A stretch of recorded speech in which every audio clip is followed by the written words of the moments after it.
The outlook wasn't brilliant for the Mudville Nine that day. The score stood 4-2 with but one inning left to play. And then when Cooley died at first and Barrows did the same, a sickly silence fell upon the patrons of the game. A struggling few got up to go in despair. The rest clung to that hope that springs eternal in the human breast. They thought, if only Casey could but get a whack at that. Well, we'd put up even money now with Casey at the bat. But Flynn preceded Casey, and also Jimmy Blake. The former was a Lulu, the latter was a cake. So upon that stricken multitude, a grim melancholy sat, for there seemed little chance of Casey's getting to the bat.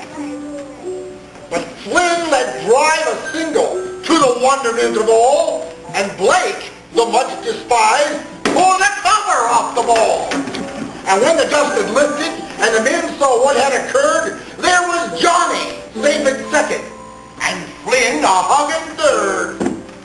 And then from 5,000 throats and more, there rose a lusty yell. It rumbled through the valley. It rattled in the dell. It knocked upon the mountains and recoiled against the flat. For Casey, mighty Casey, was advancing to the bat.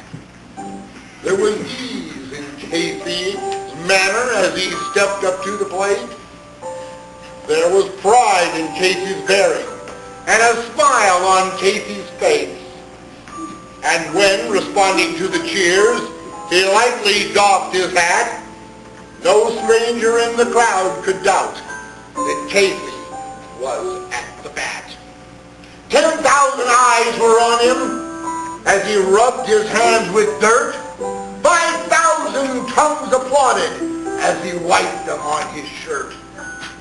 And then, while the rising pitcher ground the ball into his hip, defiance gleamed in Casey's eye, and a sneer curled Casey's lip. And now the leather-covered sphere came hurtling through the air, and Casey stood a watch of it in haughty grandeur there. Close by the sturdy batsman, the ball unheeded sped. That ain't my style, said Casey. Strike one, the umpire said. From the benches, black with people, there went a muffled roar, like the beating of the storm waves on a stern and distant shore. Get him! Kill the umpire! Shouted someone from the stand, and it's likely they'd have killed him if not Casey raised his hand. With a smile of Christian charity, great Casey's visage shone.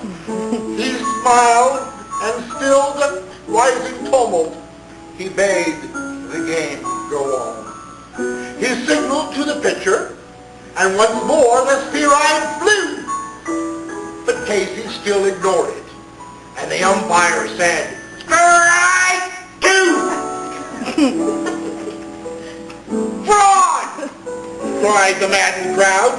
Echoed answered, "Fraud." But one scornful look from Casey, and the audience was awed. They saw his face grow stern and cold. They saw his muscles strain. And they knew that Casey would not let that ball go by again. The sneer was gone from Casey's lip. His teeth were clenched in hate. He pounded with the cruel violence his bat upon the plate. And now the pitcher holds the ball, and now he lets it go, and now the air is shattered by the force of Casey's blow. Oh, somewhere in this favored land, the sun is shining bright. The band is playing somewhere hearts are light, and somewhere men are laughing, and somewhere children shout. But there is no joy in Mudville. Mighty Casey has struck out. Okay.